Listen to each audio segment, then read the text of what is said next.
24 de octubre de 2020, el año bisiesto que quedará para siempre en la memoria de la humanidad.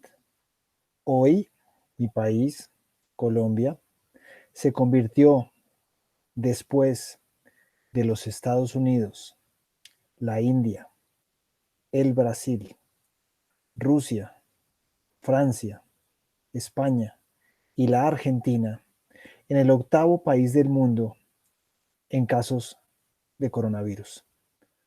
En el octavo país del mundo en superar el club del millón de casos. Tengo amigos que han salido positivos. Este es un saludo especial para mi querido Pedro Javier Giraldo en Medellín, que espero salga con bien.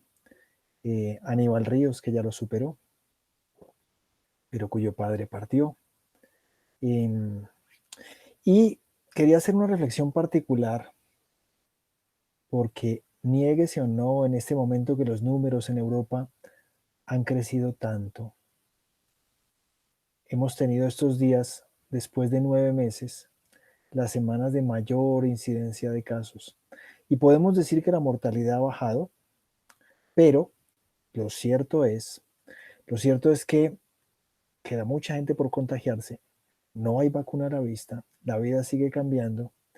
Y yo quería hacer una reflexión sobre la importante de tejer conversaciones, lo importante de tener interlocutores.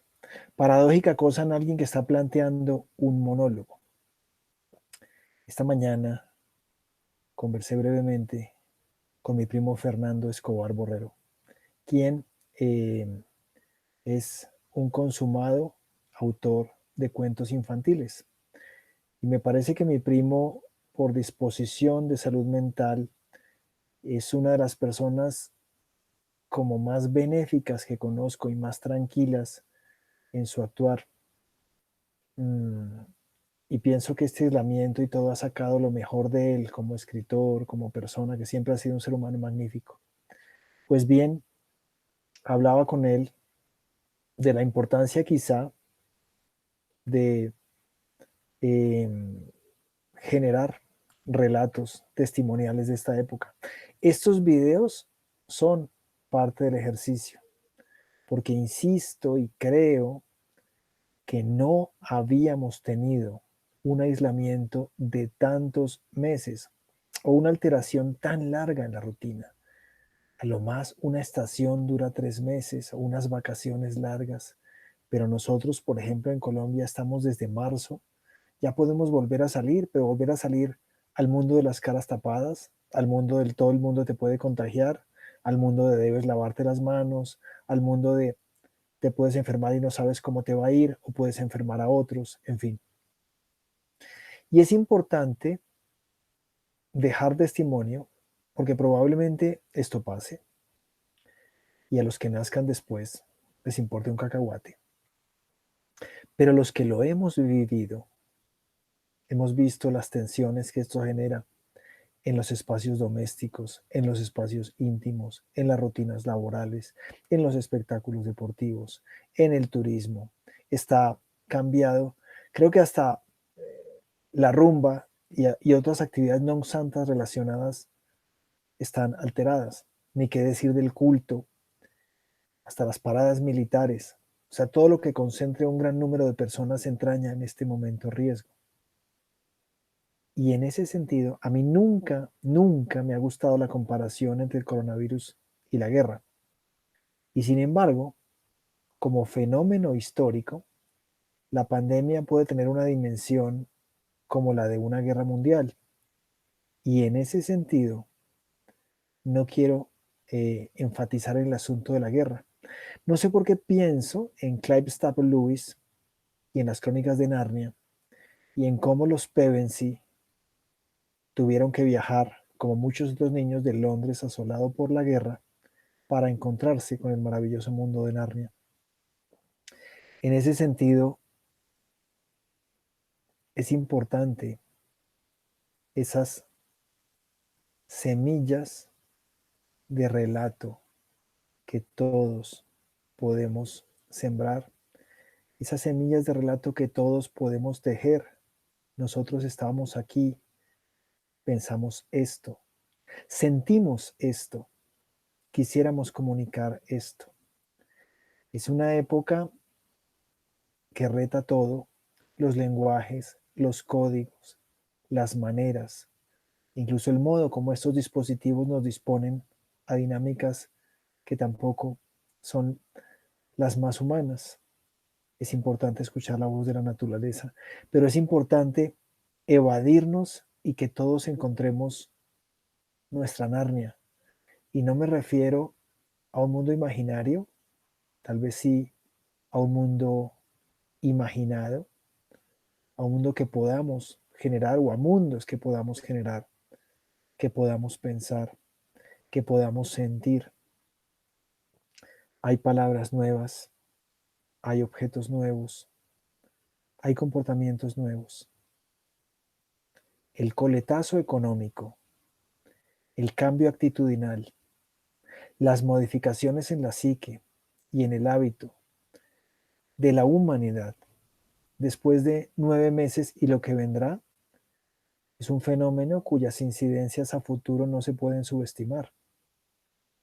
Esperamos lo inesperado, como pasa con el diseño. Esperamos el cambio.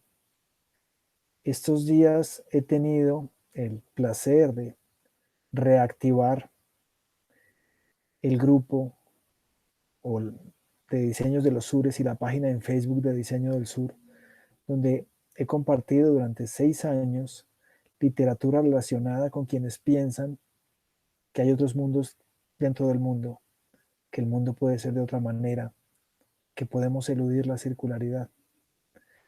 Y sin embargo, en todos estos años pienso que el cuestionamiento crítico se acerca a lo poético, se acerca a la literatura, se acerca a lo vivencial.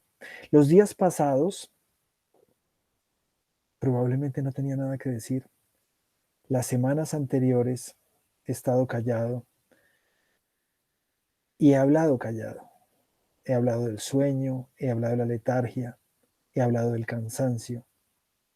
Hoy querría hablar de los vínculos, de los lazos entre nosotros, de cómo, y vuelvo a la idea de las crónicas de Narnia, todos podemos recordar que lo que surja de este momento, más allá del relato de la gran historia, tiene que ver con la colecta de las miradas particulares que cada uno de nosotros tiene. Que no nos engañemos, si nos cruzamos fotos cuando estamos en una reunión, no todos vemos la pantalla igual. La disposición de los otros que están en el Zoom o el Meet o el Jitsi o el Microsoft Teams es diferente. Todo sigue siendo diferente.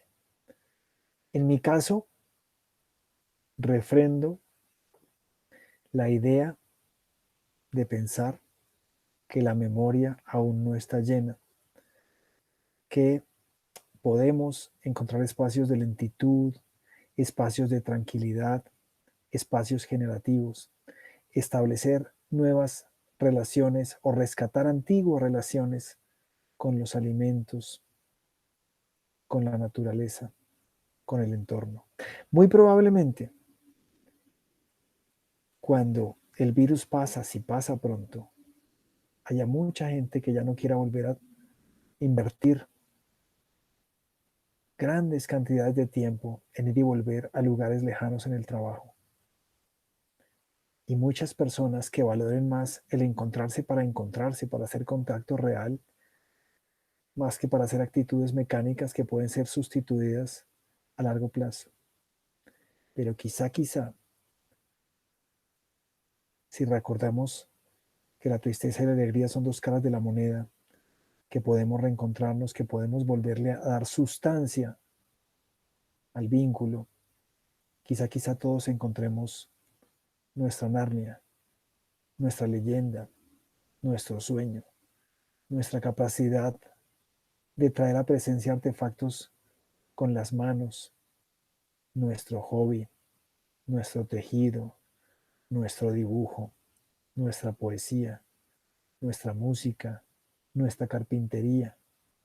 Durante muchísimo tiempo hemos entregado la administración de la existencia a especialistas que se arrogan el derecho de privarnos a todos los demás seres humanos de la cualidad sobre la que intentan legislar.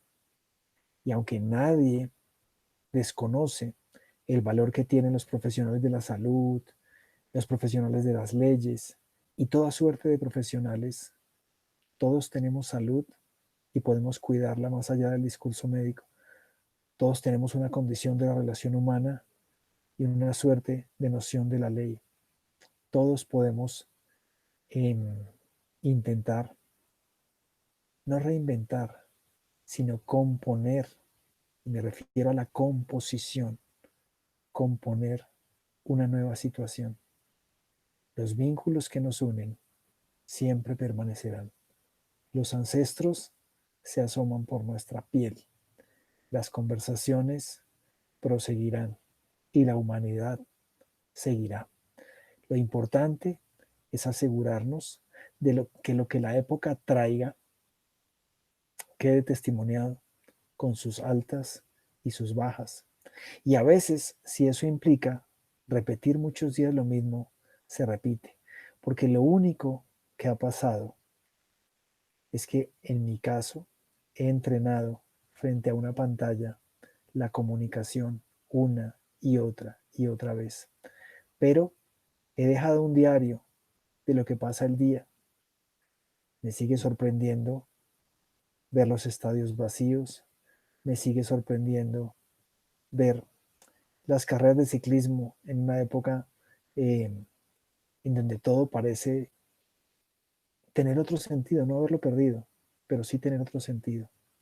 De todos modos, ocasionalmente piensa uno que hay mundos bajo la cama o entre el ropero, o quizá que encontremos alguna semilla mágica de la que se pueda hacer un armario mágico para pasar entre mundos. La gran historia no tiene sentido cuando uno siente que es algo que le pasa a otros, o que a uno le pasa, pero no algo que en algún grado uno hace pasar. En ese sentido, en algún momento cuando esto culmine, sentiremos que culminó una época particular. Lo más curioso es que de repente extrañaremos también cosas de la época, porque en estos momentos también hubo felicidad. En estos días murió la señora Emelina de Hoyos eh, a los 97 años, madre de queridos amigos, abuela de queridos amigos, y su hijo Rubén en el funeral en la iglesia de Torcoroma en Bogotá con muy pocas personas, dijo una frase muy hermosa que debería tocarnos a todos los vinculados en esta empresa de cuidar, de cuidarnos. Dijo, en este momento mi madre desde el más allá está diciendo, gracias hijos, o eso es lo que recuerdo, por hacer de mi vejez la etapa más feliz de mi existencia.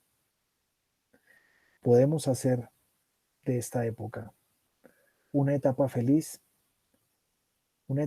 que abrace el necesario dolor que la época comporte, que abrace las restricciones, los choques, las distancias que el confinamiento impone, pero sobre todo una época en donde encontremos las formas de buscar nuestras Narnias.